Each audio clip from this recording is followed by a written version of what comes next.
யோசனையே வரமாட்டேங்குது, என்ன பண்றது? யோசனை வர்றது தானே. நான் ஒரு ஐடியா சொல்றேன். நான் வாங்கி கொடுக்குற மருந்தை சாப்பிடு, நல்ல யோசனை வரும்.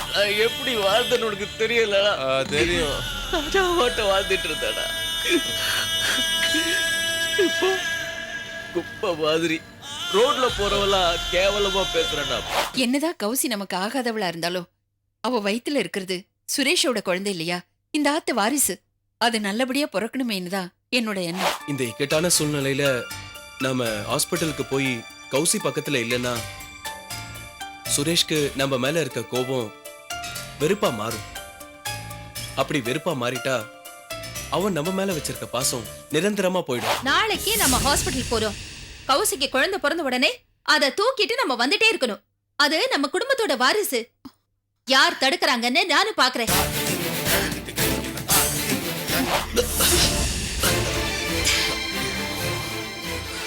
மறுபடியும் குடிச்சிட்டு வந்திருக்கீங்களா? மெதுவா, அம்மாக்கு அதுல விழ போகுது. அம்மா மேல இந்த அளவுக்கு பயம் இருக்கிறவர் குடிச்சிட்டு வருவேளா?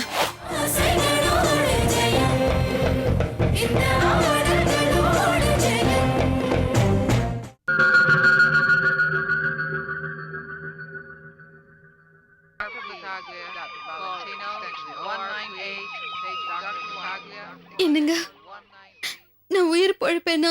என்னது அசட்டுத்தனமான கேள்வி கேட்கிறேன்? தலைப்பிரசவம் மறுஜென்மம்னு சொல்றா. மறுஜென்மம்னா பிறப்பு இறப்பு ரெண்டுமே சேர்ந்தது தானே. நான் மறுபடியும் பிறக்காம அப்படியே போயிட்டா. ஐயோ கௌசி, மறுபடியும் இப்படிலாம் பேசாத ப்ளீஸ். பிரசவ வேதனையில துடிக்கிறீளே, அதைத்தான் மறுஜென்மோன்னு சொல்லியிருக்கான். அந்த வலியை தாங்குற சக்தி எல்லாம் பெண்களுக்கு கடவுள் கொடுத்திருக்கான். நிச்சயமா நம்ம குழந்தைய நீ நல்லபடியா பெத்தெடுப்ப, அதுல நீக்கு எந்த சந்தேகமும் இல்ல. என்ன பொறுத்த வரைக்கும் கடவுளே நீங்க தான். நீங்க பக்கத்துல இருக்கிறச்ச நீக்கு எந்த பயமும் இல்ல. இனிமே நான் இப்படி எல்லாம் பேச மாட்டேன். நிச்சயமா நமக்கு நல்லபடியா குழந்தை பிறக்கும். சார், டாக்டர் ரவுண்ட்ஸ் வர போறாங்க. நீங்களும் கொஞ்சம் வெளியில வந்துருங்க ப்ளீஸ். பாத்துக்கோ, தைரியமா இரு, கவலைப்படாத.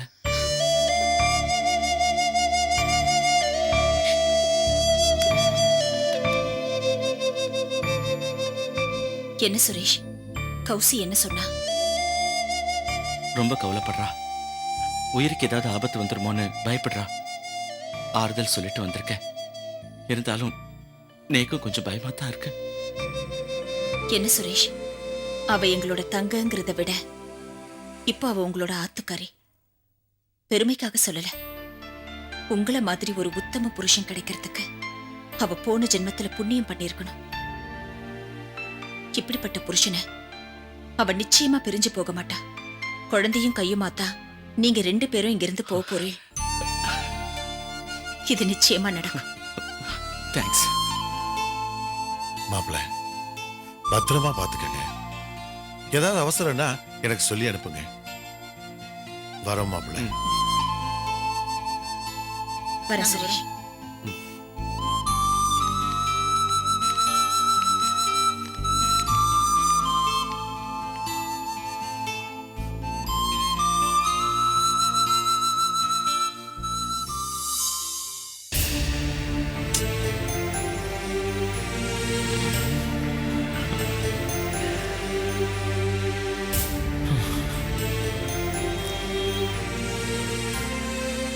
ஏய் ஸ்ரீ, என்னடா நீ உன்னை எங்கெல்லாம் தெரியாது இங்க வந்து உட்காந்துருக்க? அடப்பாப்பா, மனசே சரி கிடையாது, வேலை வெட்டி கிடையாது, மூளையும் மங்கி போச்சு, யோசனையே வரமாட்டேங்குது, என்ன பண்றது? யோசனை வர்றது தானே. நான் ஒரு ஐடியா சொல்றேன். நான் வாங்கி கொடுக்குற மருந்தை சாப்பிடு, நல்ல யோசனை வரும். எது இதுவா? அடப்பாப்பா, ஏற்கனவே ஒரு நாள் உன் பேச்சை கேட்டு சாப்பிட்டு வீட்டுல ஒரே கலாட்டாவா போச்சு. நீ போய் சாப்பிடு, என்ன விடு. நீ பண்றதுதான் தப்பு. அளவா சாப்பிட்டா மருந்து, அளவுக்கு மீறி போனா விஷம். அளவா சாப்பிடு. காசு இல்லப்பா, வேணா விட, நீ போய. பணம் இல்லைன்னா என்ன, என்கிட்ட பணம் இருக்கு, நான் வாங்கி தரேன். வா, கொஞ்சமா குடி, அப்புறம் பாரு 1000 ஐடியா வரும். வா வா மாப்ள. வருங்கிற? கண்டிப்பா வருவியா, வா. என்ன மாப்ள? ஆண்டவனை பார்க்கணும், அவனுக்கு ஊத்தணும், அப்ப நான் கேள்வி கேட்கணும் சர்வேச தலையெழுத்தெந்த மொழியடா தப்பி செல்ல என்ன வழியடா தண்ணி தொட்டி தேடி வந்த கண்ணு குட்டி நீ யாருமே பார்த்து மாப்பிள எந்திரியா எந்திரியா நான் ஸ்டடியா தான் இருக்கேன் தொலைக்காதடா மண்ணு மண்ணு மண்ணு மாப்பிள மண்ணு மண்ணாது பண்ணாது ஏய், நான் தப்பு பண்ணிட்டேன்டா நான் தப்பு பண்ணிட்டேன் டேய், டேய், நீ என் நண்பன் தானடா ஆமா ஆமா என்ன அழகு சந்தேகம் உனக்கு டேய் என்னடா தெளிவா இல்ல மாப்பிள உன் நண்பன் ஊத்தி ஊத்தி நண்பன் அடிக்க தெளிவா நண்பன் பேசிட்டு இருக்க நண்பன் மாப்பிள நண்பன் நண்பன் நான் தப்பு பண்ணிட்டேன்டா நான் தப்பு பண்ணிட்டேன்டா டேய் எத்தனை வருஷமா என் கூட பழகிட்டு இருக்க அது எதுக்கு இப்போ நான் எப்படி வாழ்ந்தேன்னு உனக்கு தெரியலடா தெரியும் ராஜாவாட்ட வாழ்ந்துட்டு இருந்தேடா இப்போ குப்பை மாதிரி ரோட்ல போறவெல்லாம் கேவலமா பேசுறேன்டா இங்க பாரு மனுஷனா கூட மதிக்க மாட்டேங்கிறாங்கடா தற்கொலை பண்ணிக்கலாம் போல இருக்குடா மச்சான் தப்பு மச்சான் மடத்தனம் பேசாத அந்த மாதிரி நினைப்பே உனக்கு வரக்கூடாது என்ன வரக்கூடாது வாழ்க்கைன்னா மேடு பள்ளம் இருக்கதான் செய்யும் அதை சமாளிக்கிறவன் தான் ஆம்பளை என்ன ஏய் மேடு பள்ளம் இருந்தா பரவாயில்லையாடா மேடே இல்லையடா பள்ளமா தானடா இருக்குது ஏறி வந்தாலும் சறுக்கி விழுது அப்படி மாத்திட்டானடா ஒரு துரோகி நீ யார சொல்ற அதான் இந்த கொசுவத்தியோ ஊதுவத்தியோ யாரவன் சக்கரவர்த்தி அவன் ஒரு ஃப்ராடா டேய் அவன் உனக்கு தெரியுமாடா அந்த மாதிரி ஆளு எனக்கு தெரியாது அவன் யாரு எனக்கு தெரியாது அவன் மூஞ்சியே பார்த்தது வேணாடா அவனை தெரிஞ்சிக்காதே அவன் நிழல் கூட உன் மேல பட வேணாம் உன்னை அழிச்சிருவான்டா உன்னை அழிச்சிருவான்டா பொல்லாதவன்டா அவன் நீ தெரிஞ்சிக்காத எங்க மேல உயிரே வச்சுட்டு சுரட்சி மாமாவ மயக்க வலையில போட்டுடா பாவி டேய் அவனை நீ அழிக்கணடா நான் பழையபடி பெரிய ஆளா வருவேன்டா முடியுமா அது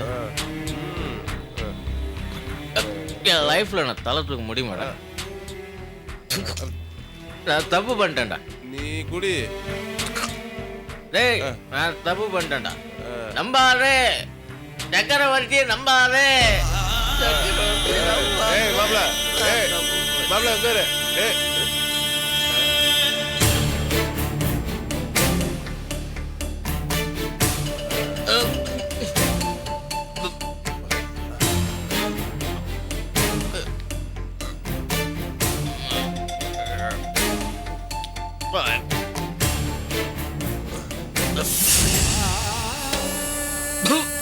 தப்பு பண்ணிட்டேன் டேய் நான் தப்பு பண்ணிட்டேன்டா நான் தப்பு பண்ணிட்டேன்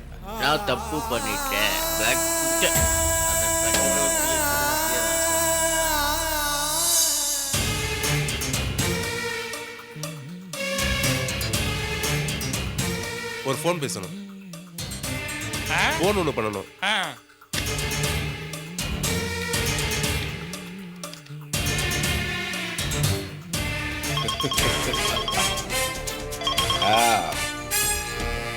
சொல்லு சார் பையன் சமைச்சிட்டான் சார் மயக்கத்தில் விழுது கிடக்குறான் சார் வெரி குட் ஆமா நீ என்னுடைய ஆளு நான் அவங்ககிட்ட காட்டிக்கலையே இல்லவே இல்லை சார் சக்கரவர்த்தி உனக்கு தெரியுமான்னு கேட்டான் நான் அவரை பார்த்ததே இல்லைன்னு சொல்லிட்டேன் சார் இதை பார் அதே ஃபாலோ பண்ணு அவன் நண்பனாவே அவனுக்கு குழி தோண்டு எதிரிகளை விட நண்பன் தான் ஒரு மனுஷனை ஈஸியா கவுக்க முடியும் இன்னொன்னு எவ்வளவு செலவானாலும் கவலைப்படாத ஒரு பெக்கில் ஆரம்பிச்சு எத்தனை பாட்டில் குடிக்கிறானோ குடிக்க வை சரி சார்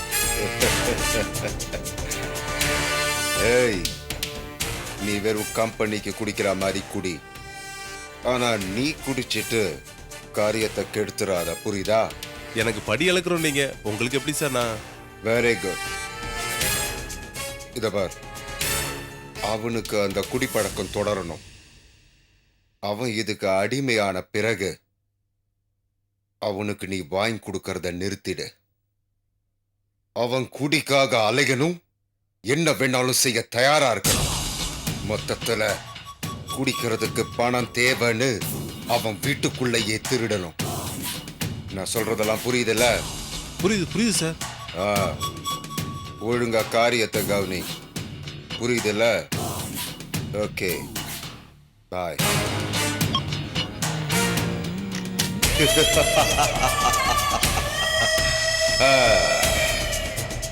இப்போதான் நீ என் வலையில மாட்டியிருக்க. போக போக என்ன ஆகுதுன்னு பா.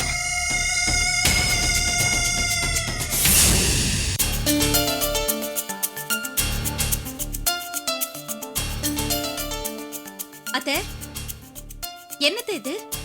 சாப்பிட கூட இல்லாம இப்படி ராத்திரியில உலாத்திட்டு இருக்கீங்க. சாப்பிட வாங்க. இல்லம்மா, நேக்கு பசிக்கல. நீ போய் சாப்பிடு. என்னத்த, கௌசிக்கு குழந்தை நல்லபடியா பொறக்குமா பொறக்காதா இந்த குழப்பத்துல தானே இருக்கீங்க. ஆமாம்மா, என்னதான் கௌசி நமக்கு ஆகாதவளா இருந்தாலும் அவ வயித்துல இருக்கிறது சுரேஷோட குழந்தை இல்லையா? இந்த ஆத்து வாரிசு. அது நல்லபடியா பொறக்கணுமேனு தான் என்னோட எண்ணம். நீங்க சொல்றதெல்லாம் நியாயம்தான். நான் மட்டும் என்ன கல் நெஞ்சக்காரியா? சுரேஷ் மேல எனக்கு அக்கறை இல்லையா, பாசம் இல்லையா? அவரு என் கொழுந்தனாரு. நாம எல்லாம் ஆசைப்பட்ட மாதிரி என் தங்கைக்கும் சுரேஷுக்கும் இந்த கல்யாணம் நடத்துறதா இந்த பிரச்சனை எல்லாம் வந்திருக்குமா? என் தங்க பிரசவத்தை நாம எல்லாரும் பக்கத்துல இருந்து நல்லபடியா கவனிச்சிட்டு இருக்கலாம். அதான் இல்லேன்னு ஆயிடுத்தேம்மா. இனி அதை பத்தி பேசி என்ன பிரயோஜனம்? எதுவும் முடிஞ்சு போச்சுன்னு நாம முடிவு பண்ண கூடாது அத்தை. கடவுள் சித்தம் சுரேஷ்க்கும் என் தங்கைக்கும் கல்யாணம் நடக்கணும்னு இருந்தா நடந்துதானே தீரும். நீ என்ன சொல்ல வர? நான் இந்த மாதிரி நேரத்துல இந்த வார்த்தையெல்லாம் சொல்லக்கூடாது. இருந்தாலும் சொல்றேன். கௌசி செஞ்சது சாதாரண பாவம் இல்ல, மகா பாவம். அப்படி என்ன பாவம் பண்ணா? அதாத்த, உங்ககிட்ட இந்த சுரேஷ பிரிச்சு கூட்டின்னு போனாளே, அததான் சொல்றேன். அந்த பாவத்துக்கு தண்டனையா கடவுள் அவளை கூட்டின்னு போயிட்டார்னா? சௌந்தர்யா, என்னத்த, நெருப்புனா வாய் சுட்டுருவா போது. ஒருவேளை அப்படி நடந்துச்சுன்னா என் தங்கைய சுரேஷுக்கு நான் என்ன ரெண்டாம் தரமா கொடுக்காமல போயிடுவேன். நீங்க நினைக்கிறதுல நடக்கும்போது நடக்கட்டும். இப்ப ஆக வேண்டியதை பார்க்கலாம். இன்னும் என்னடா நடக்கணும்? அதான் எல்லாம் நடந்து முடிஞ்சு போச்சே. அதாம்மா நீ செஞ்ச முட்டாள்தனம். நீ ஏமா உன் உரிமையை விட்டு கொடுத்து இங்கே இருக்கணும்? அதுக்காக அத்தை ஹாஸ்பிட்டலுக்கு போய் பிரசவ வார்டு முன்னாடி நிக்கவா முடியும்? நிக்கணும். என்னடா சொல்ற? ஏற்கனவே உங்ககிட்ட சொல்லணும்னு நினைச்சேன். நீங்க இருந்த கோவத்துல கேட்க மாட்டீங்கன்னு தான் நான் சொல்லல. என்ன சொல்லணும்னு நினைச்ச? இப்பவாவது சொல்லி தொலையேன். நான் சொல்றத 2 பேரும் கவனமா கேட்டுக்கோங்க. 1000 தான் நமக்குள்ள சண்டை சச்சரவு இருந்தாலும் சுரேஷ் நம்பாத்து பையன். அவனுக்கு பிறக்க போறது நம்பாத்து வாரிசு. அத எக்காரணத்து கொண்டும் நாம யாருக்காகவும் விட்டு கொடுக்க கூடாது. இப்ப நீங்க என்ன சொல்ல வரீங்க? இந்த இக்கட்டான சூழ்நிலையில நாம ஹாஸ்பிட்டலுக்கு போய் கௌசி பக்கத்துல இல்லைன்னா சுரேஷ்க்கு நம்ம மேல இருக்க கோபம் வெறுப்பா மாறும். அப்படி வெறுப்பா மாறிட்டா அவன் நம்ம மேல வச்சிருக்க பாசம் நிரந்தரமா போயிடும். என்னடா சொல்ற? என் பையன் என்னை விட்டு நிரந்தரமா பிரிஞ்சிடுவானா? நிச்சயமா. சௌந்தர்யா கற்பனை பண்ண மாதிரி கௌசிக்கு எதுவும் நடக்காம அவ நல்லபடியா குழந்தைய பெத்தெடுத்துட்டான்னு வச்சுக்கோ. ராஜரத்னத்துக்கு ஜாக்பாட் அடிச்ச மாதிரி செத்து போன சஞ்சய் இடத்துக்கு சுரேஷ் கிடைச்சிருவான். கௌசி அவரோட மாட்டு பொண்ணு ஆயிடுவா. பிறக்க போற குழந்தை அவருக்கு பேர குழந்தை ஆயிடும். ரமேஷ், நீ சொல்றதெல்லாம் உண்மைதானா? உண்மை இல்ல, சத்தியம். சத்தியமா இதான் நடக்க போகுது. பிள்ளையை தத்து கொடுப்பா. ஆனா நீ பிள்ளையோட சேர்த்து பேர பிள்ளையும் தத்து கொடுக்க போறியா? இங்க பாருடா, கௌசல்யா எக்கடி கட்டாலும் சரி, என் புள்ள சுரேஷையும் இந்த வீட்டு வாரிசையும் நான் எக்காரணத்தை கொண்டு விட்டு கொடுக்கவே மாட்டேன். அத்தே, ஒரு வகையில நீங்க சொல்றதும் நியாயமா தான் இருக்கு. நீங்க எதுக்காக விட்டு கொடுக்கணும் அத்தை? நீங்க கவலை விடுங்க அத்தை. அந்த ராஜரத்னம் யாரு? அவனுக்காக நாம ஏன் பயப்படணும்? நாளைக்கு நம்ம ஹாஸ்பிட்டல் போறோம். கௌசிக்கு குழந்தை பிறந்த உடனே அதை தூக்கிட்டு நம்ம வந்துட்டே இருக்கணும். அது நம்ம குடும்பத்தோட வாரிசு. யார் தடுக்கறாங்கன்னு நானும் பாக்குறேன்.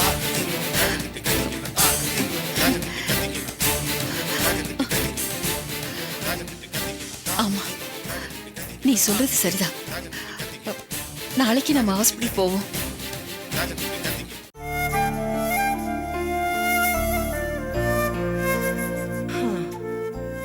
ராத்திரி 10 மணிக்கு மேல ஆறுது, இன்னமும் இவன் ஆத்துக்கு வரலையே. பாவி பைய எங்க போய் தொலைஞ்சானோ தெரியல. டேய் நில்லுடா. இவ்வளவு நேரம் எங்கடா போயிருந்த? எங்க போவேன், பீச்சு பார்க்குன்னு போய் உட்காந்து மனசை தேத்திண்டு வரேன். ஏண்டா, ஆத்துக்காரி முகத்தையும் பெத்த பிள்ளையோட முகத்தையும் பார்த்தாலே போருமேடா, மனசுக்கு நிம்மதி தானா வந்துருமேடா. டேய், ஏண்டா ஒரு மாதிரியா நடக்கிற? ஒன்றும் இல்லை, வலி கொஞ்சம் ஜாஸ்தியாக இருக்கு. நீ ஒன்றும் கற்பனை பண்ணிக்காத, கொஞ்சம் ரெஸ்ட் எடுத்தா சரியா போயிடும். வந்து ரொம்ப நாளே ஆயிடுத்தாமா? இல்லடி, இப்பதான் வந்தான். பத்மா, இவன் போக்கே சரியில்லடி. என்ன சொல்றாருமா? மனசுக்கு நிம்மதி இல்ல, அங்க போனேன் இங்க போனேன்னு ஏதோ பித்து பிடிச்ச மாதிரி பேசுறான்டி. ஆனா இதுல எது உண்மை எது பொய்ன்னு எனக்கு ஒண்ணுமே புரியலடி. ஒழுங்கா ஆத்துக்கு வந்து சேர்ந்துட்டாரேமா, அதை நினைச்சு நாம பெருமைப்பட்டுப்போம். ஸ்ரீவத்சன் இப்ப ஆத்துக்கு வர்றதே நமக்கு சந்தோஷம் ஆயிடுத்து இல்ல? அப்படி ஆயிடுத்து இப்ப நம்ம நிலைமை. சரிம்மா, அவரை பத்தியே நீங்க கவலைப்பட்டு இருக்காதீங்க. நேரத்துக்கு போய் தூங்குங்கம்மா. எங்க படுத்தாலும் தூக்கம் வரமாட்டேங்கிறதுரி. அதிக சந்தோஷமும் அதிக கவலையும் தூக்கத்தை கெடுக்கும்னு சொல்லுவா. நாம தான் சந்தோஷத்தை அனுபவிச்சு ரொம்ப நாள் ஆயிடுத்தே. பத்மா, அவன் வயிறு சரியில்லைன்னு சொல்லிட்டு போனாண்டி. கொஞ்சம் என்னன்னு விசாரிச்சு இது பாரு, மோர்ல இஞ்சியும் வெந்தயமும் தட்டி போட்டு கொடுத்துரு. என்ன? சரிம்மா, கொடுத்துரு. நான் படுத்துக்கிறேன். நீ போடி, அவன் வயிற்று வலின்னு வேற சொன்னாண்டி.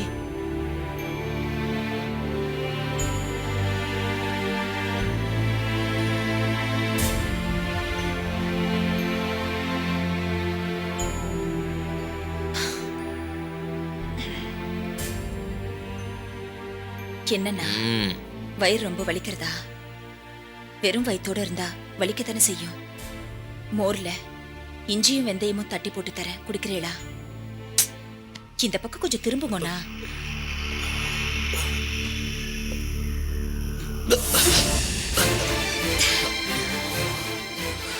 மறுபடியும் குடிச்சிட்டு வந்திருக்கீளா? மெதுவா, அம்மாக்கு அதுல விழ போகுது.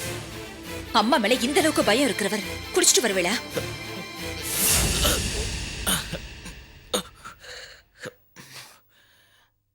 நான் என்ன ஜாலிக்காக பொழுதுபோக்காக குடிச்சிட்டு வந்திருக்கேன். என்னன்னா கொஞ்சமாவது மறக்கணும்டி, அதுக்காக தான் குடிச்சேன். எங்களெல்லாம் கொஞ்ச நேரம் மறக்கிறதுக்கு எவ்வளவு ரூபாய் செலவு பண்ணேன்? என்கிட்ட எதிரி காசு, தள்ளி காசு கிடையாது. என் ஃப்ரெண்டு தான் பிடிவாதமா வாடான்னு கூப்பிட்டு வாங்கி கொடுத்தான். ஓ, உங்களுக்கு குடிக்கிறதுக்கு வாங்கி கொடுக்கறவன் ஃப்ரெண்டா? ஆமா, அந்த ஃப்ரெண்டு கிட்ட என் உடம்ப நான் தேத்திக்கணும், ஒரு ஆப்பிள் வாங்கி கொடுன்னு கேளுங்களே, வாங்கி தர மாட்டேன். அதை விட அதிகமா விலை கொடுத்து சாராயத்தையும் சிகரெட் பாக்கெட்டையும் வாங்கி கொடுப்பான். ஏன்னா நீங்க நன்னா வாழணும்னு அவனுக்கு எண்ணமே இல்லை. நீங்க அழிஞ்சு போனோன்னு தான் நினைக்கிறான் அவன். தயவு செஞ்சு அவனை எல்லாம் ஃப்ரெண்டுன்னு சொல்லாதீங்க. உண்மையான ஃப்ரெண்ட்ஷிப்க்கு கலங்க வந்துரும். பது, இந்த மனுஷர் பது, இதெல்லாம் தப்புன்னு எனக்கு தெரியாது. இருந்தாலும் என்னால் ஒன்றும் செய்ய முடியல. என் மனசு என் கட்டுப்பாட்டுல இல்லை பது. அதனால தான் மனுஷ மனச குரங்குன்னு சொல்றான். அது இஷ்டத்துக்கு கண்டபடி தாவும். நாம தான் அதை கட்டி போட்டு அடக்கி வைக்கணும். அதுதான் எப்படின்னு தெரியலையே. இத பாருங்க, குடிக்கணுங்கிற எண்ணம் வரும்போது அன்னைக்கு சுய நினைவே இல்லாம ரோட்ல விழுந்து கிடந்தது சுதர்சன் மாமா உங்களை இங்க கொண்டு வந்து விட்டுட்டு கேவலமா உங்களை பத்தி பேசினது, பாஸ்கர் உங்களை அவமானப்படுத்தினது, இதையெல்லாம் ஒரு நிமிஷம் நினைச்சு பாருங்க. மனசுக்குள்ள வைராக்கியம் தன்னால வரும். போராடி ஜெயிக்கணும்னு தோணும். இப்படி இப்படி குடிச்சிட்டு மயங்கி கிடக்கணுங்கிற எண்ணமே வராது. பத்மா, அங்க எப்படி பேசிட்டு இருக்க? ரொம்ப வயிற்று வலிக்கிறதாமா? என்னடி, நான் வரவா? அதெல்லாம் ஒண்ணும் இல்லம்மா. மோர் வேண்டாம். காலையில சூடா காஃபி சாப்பிட்டுக்கிறேன்னு சொல்றாரு. சரி சரி, நீ முழிச்சுட்டு இருக்காம படு.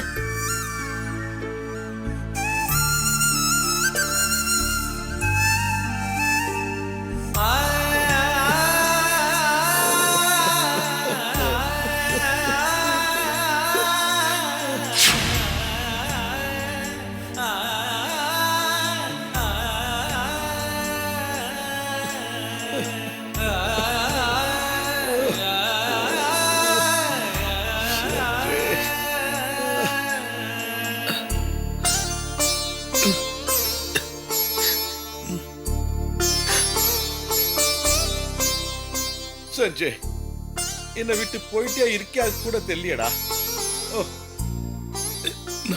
நான் எங்க போவேன்? எனக்கு யார் இருக்கா? நான் ஒரு அனாதை. அனாதைதான்.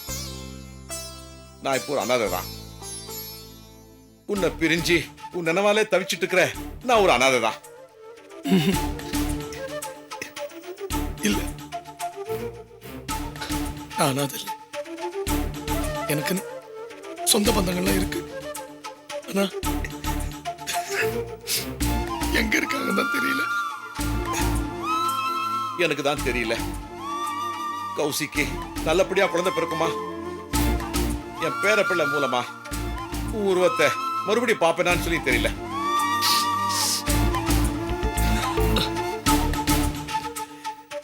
இனிமே நான் ஏன் அழணும்? நிச்சயமா ஒரு நாள் நான் யாரும் தெரியுதான் போது. கண்டிப்பா தெரியுதான் போது. வருவா, கண்டிப்பா என் பிள்ளை சஞ்சய் வருவா.